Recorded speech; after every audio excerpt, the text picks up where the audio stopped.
This is Saajida Empress. You gonna see her Instagram, YouTube, Facebook, everything across. And guess what, Saajida? You better like subscribe to the BLACKGEO.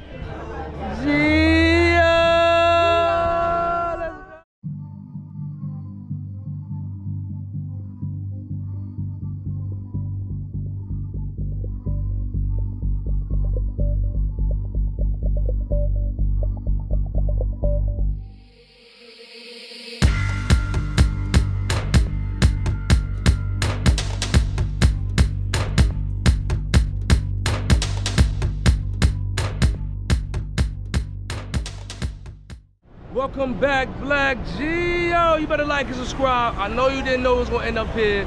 We had to come back to the media capital of the globe, Manhattan, people. You see where we are, Times Square, nighttime, Furious Nightlife series. Yeah.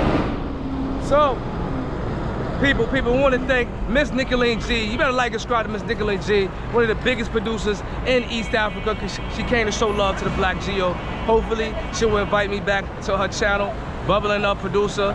And I actually was headed to a secret location, but I got a special phone call, BLACKGEO. I told you, Shy B is a networker around the globe, global networker.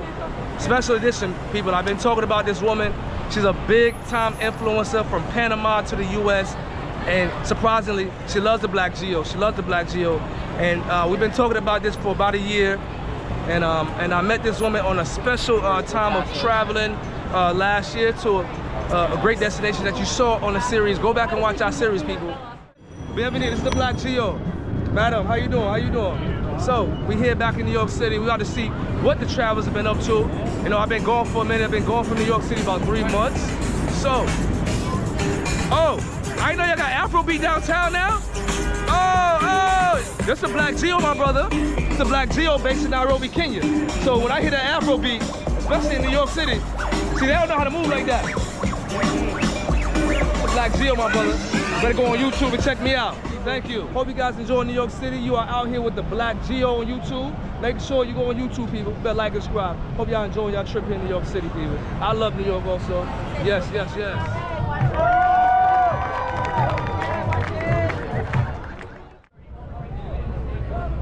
Production. This is what happens when you catch real production in the street. So stay tuned, stay locked, BLACKGEO. Special guest to join us real soon. We will be at Margaritaville, showing you the scenes. It's actually a rooftop up there. Already talked to the people who work there. They're allowing us to film, and we're going to introduce you to her.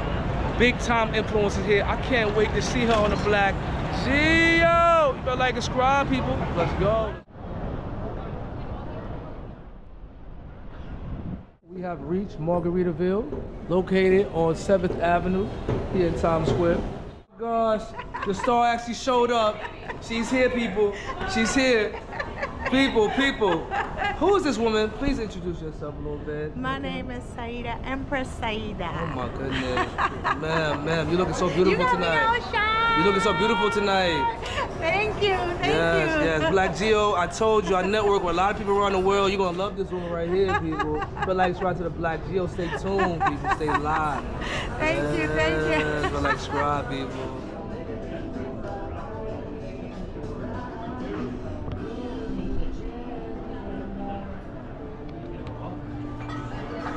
They told me it's more locals who come here, actually. For real? Yeah, more locals. On Times Square? I've never been here. I know. Thank you for bringing me here. Of course, you know, I have secret locations, especially every city, but New York City, we love New York City here. You know? Yeah, so, look at this. Welcome to the Big Apple, people. Yes, yeah. Right? I didn't even know it was a place you could sit. Okay, we're gonna follow the star today. Yeah. How does it feel? Where's my date? Oh yeah. Are you gonna be my date? Of course. To the left. Take a look. New York, I gotta go to work tomorrow. Y'all gonna make me stay out all night. Okay, let's go. That's the edge over there.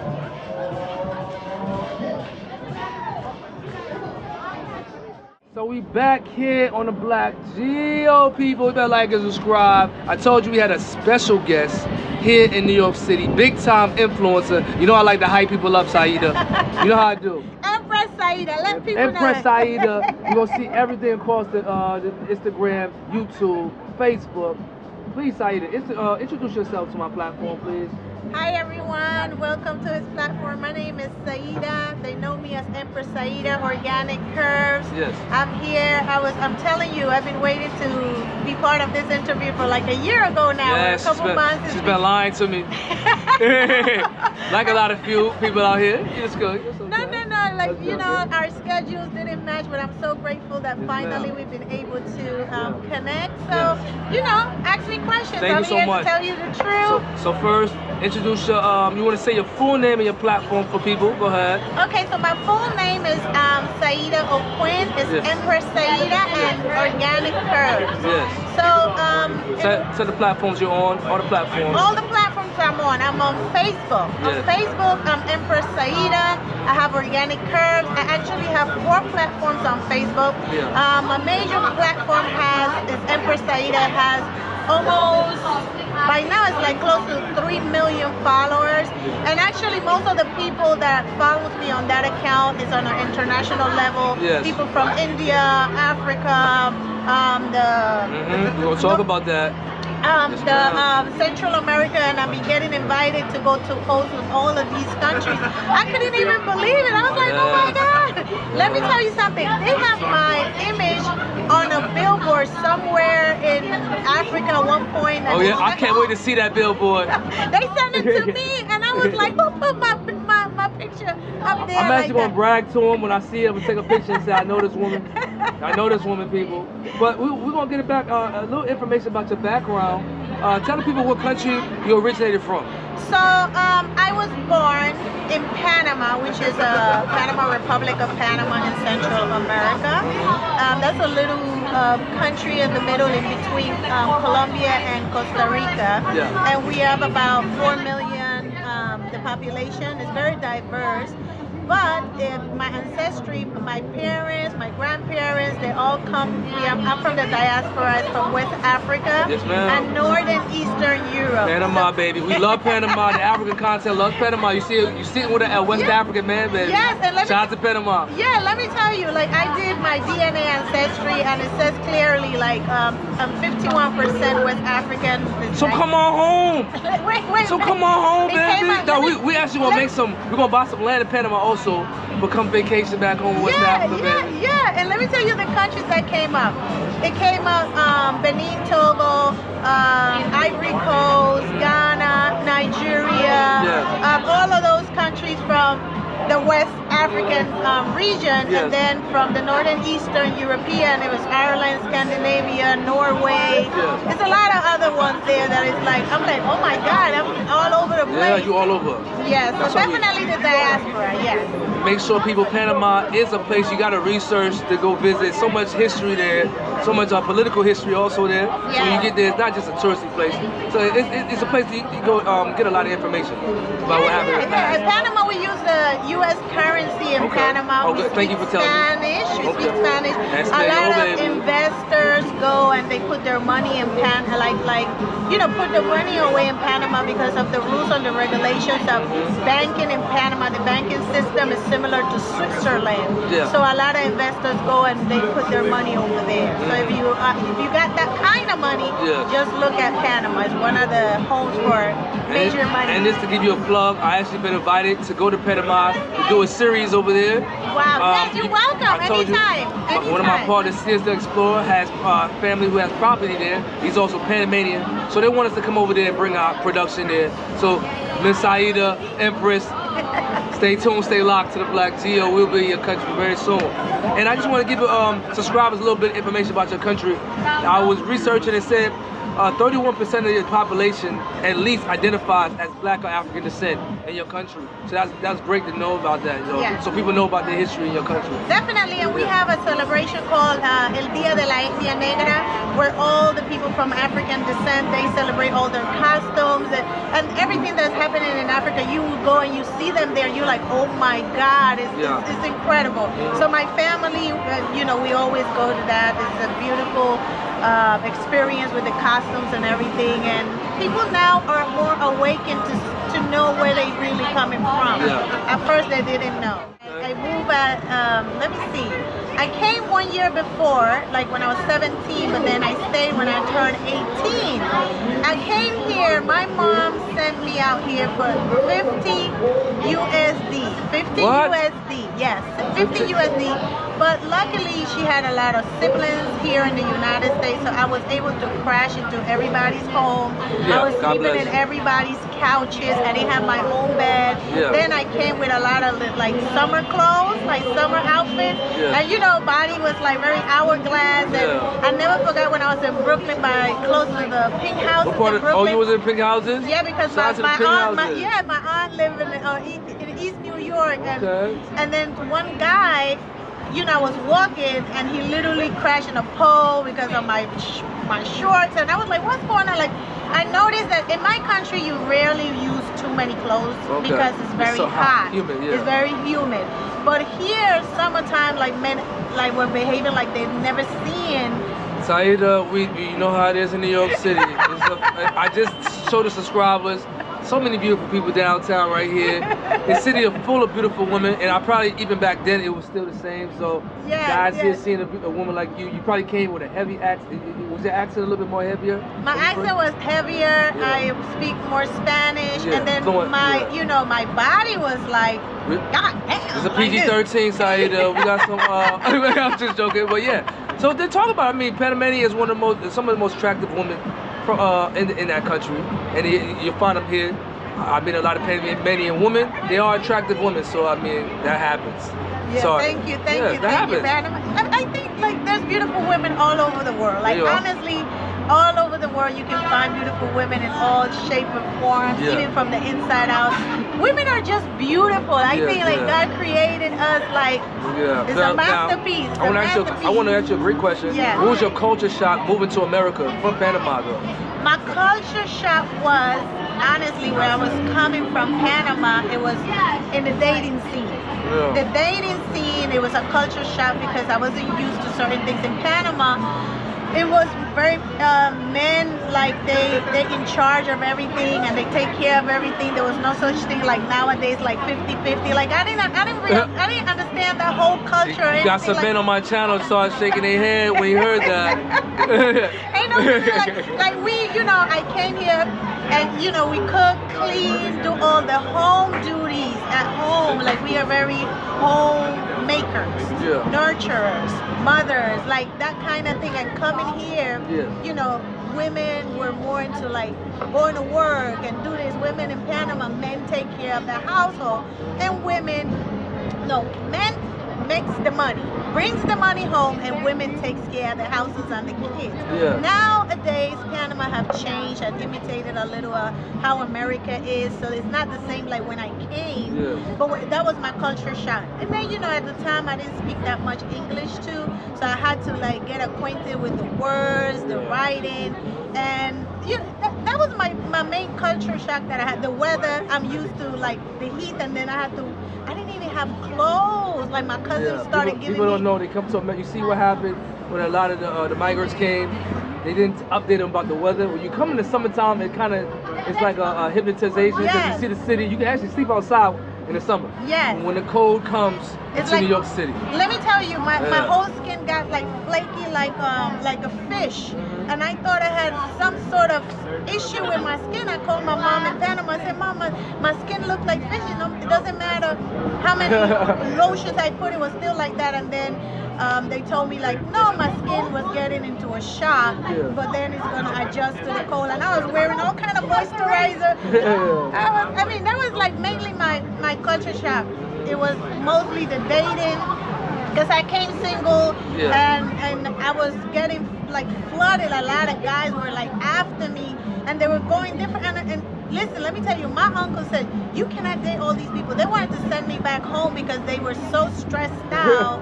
They thought that they couldn't take care of me properly, but you know, it worked out. Like everything worked out. I just didn't. They were afraid. Well, I actually miss those days because we grew up in this social media era. So they were seeing you on the street, at least. You got a chance. Nowadays, I mean, it's hard to meet women naturally. Yeah. At least you got to meet. Let me tell you, being in Brooklyn when I just came, that was my first place to go. Was Brooklyn, East New York. I'm a Bushwick baby, so I love Brooklyn. Let me tell you, like those men were very aggressive. They would be like, "Mom, can I get your number?" I didn't have can I get your number? Yes. I didn't have no cell phone or anything. I would have to give my aunt number. I said, "No, I can't give you my number." But now, no men really like approach women on the street as much as back then. Everything is on social media, so it was different, but it was good. I miss those days. I miss it. I miss it too. I was actually a kid in some of those eras. My sister, that was her era, but her friends used to come by the house.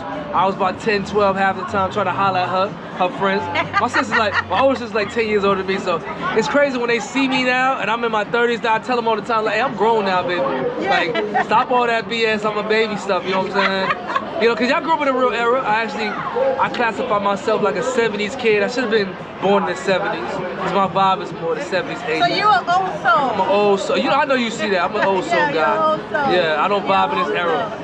But tell the subscribers about your career. You have a fashionable career, celebrity actually career, different industries. Go ahead and tell the people about it. So you know, like in school, I was always a student of honor. I always was an entrepreneur since I was little.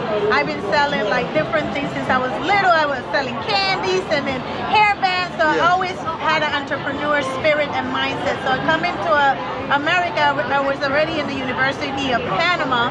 But then I came here and I graduated from Brooklyn College. I actually have a bachelor in film production. Oh, that's beautiful. And a minor in theater. Look at that. And then I worked for Universal Music Group for some time. I worked for a couple of TV shows for some time. But do you want to name a few that you just want to brag? Just a brag. It's a thing called flex season on my channel.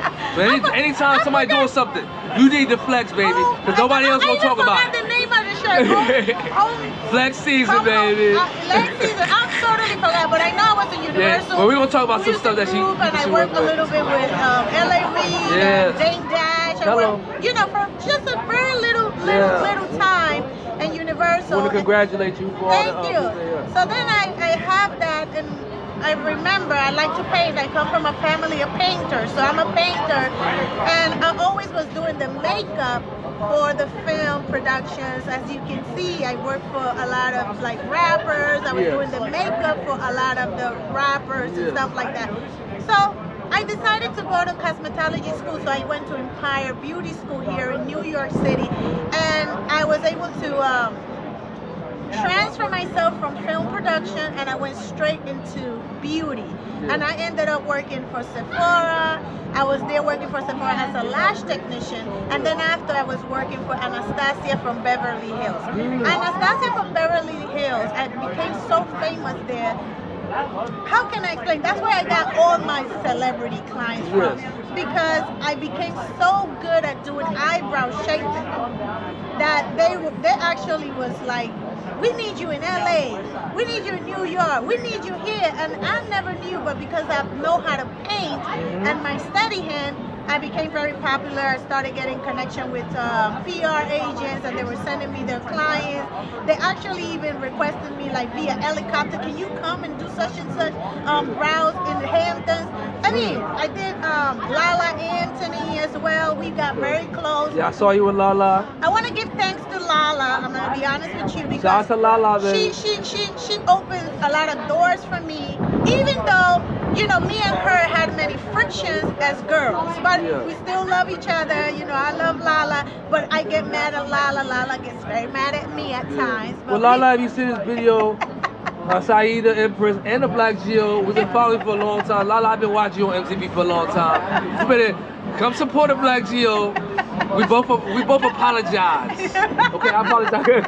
I'm not apologizing. We don't know what the beef is, No, but I love her. we both love Lala. Yeah, we love Lala. Yeah, and Carmelo and them. Yeah, all of them. Carmelo is a sweetheart. Carmelo is such a nice person. And talk about it more. I mean, working with celebrities. I mean, what's the engagement you get with them? You know, at the end of the day, there are people just like you and I. You become like their counselor. A lot of times they'll tell you like their personal things. You give them advice, and you create a bond. Yes. And you get into a personal space where you could do either two things: keep things confidential, yes, or just sell it to TMZ. You know what I mean? It depends on where you want to go with it. Like with me, I'm the kind of person that I've been very confidential. Yes. I have a lot of celebrity clients that that you don't even know that, you know, some of them is NDAs kind of thing that people, you know, they don't allow you. Because working for Anastasia, she has like the biggest clients, and you know, like I was able to do some of the, I never did Kim Kardashian, but I did some of Kardashian's family members. Yes. I did some of them too, and they're very cool. I work with Makeup by Mario. Yes. Makeup by Mario is Kim Kardashian makeup artist, and to be honest, he started as he was like the assistant. He was actually the assistant filling out the brows while I shake the brows. And look at how huge and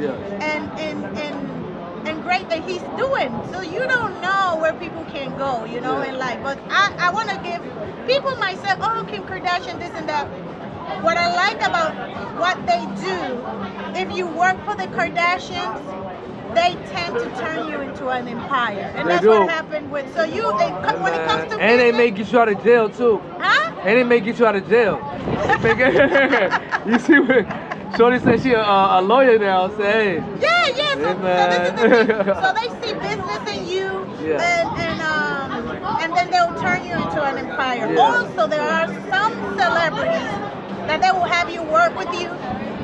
They will work with you, but they love you so much. They want you for themselves, and they don't want nobody else to know about you because they know they're gonna lose access to you if they put you out. And tell there. people how important, especially the business you're in, we're in, contacts. People, how important contacts are. Let me tell you, network is money. Yes. Contacts is like having money. Yes. Like you know what it is.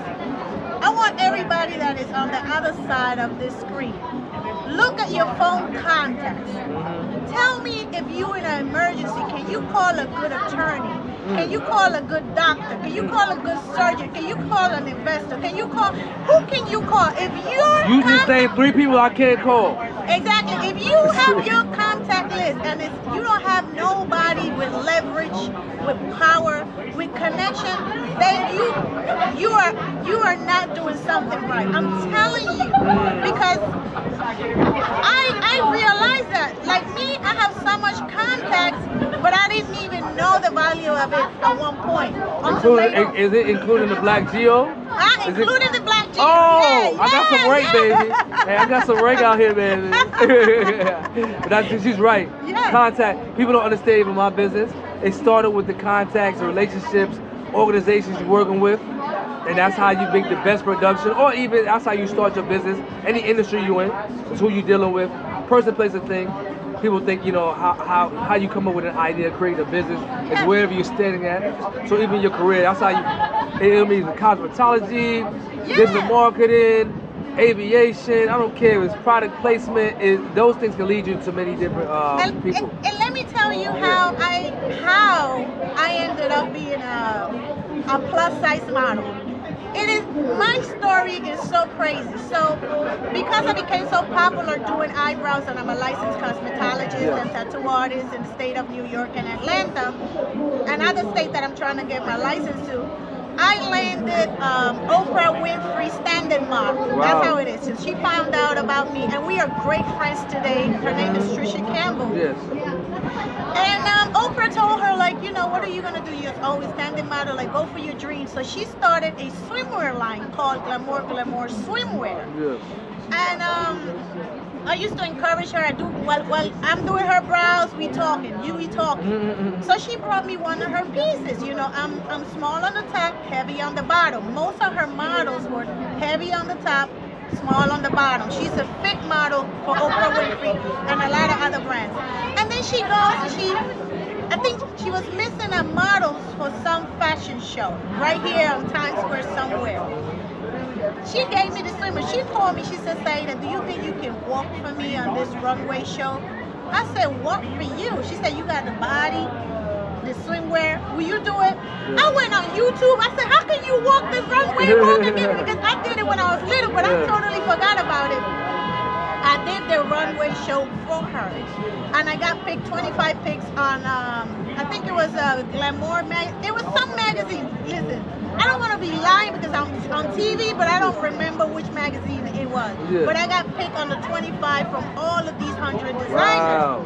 After that, she made me an ambassador of her brand, and she started flying me to Atlanta, to Mexico, and I became 100 plus. We got to reiterate to these people. This woman, over 3 million subscribers on Facebook. She's real famous. A lot of people know this woman right here, so she's not talking crazy. You know, go on her Instagram, you'll see a lot of stuff going on. Yes, and honestly, and let me tell you, I'm with Trisha Campbell. I flew with her, and then I became one of her ambassadors. And from there, right now, I'm Amazon fashion influencer. I have my own Amazon store online. You can buy anything from Amazon. I deliver in Spain, Germany, Canada, the USA, just because of this was an accident, to be honest with you, as a plus size model, and it came up, you know, that time where curvy was in before you had to be real skinny. Curvy's always in, baby. Right, but you know, shout out to the bros who watch it. Curvy's always in, baby. But okay, what year it is. But I mean, think about it. Yeah. She's my client. Yeah. She needed a favor. Of course, I did it from it, and it turned into a business. Yes, yes. So it happens. Like, you never know. And trust me, I'm just starting because it's a lot more that I have to do.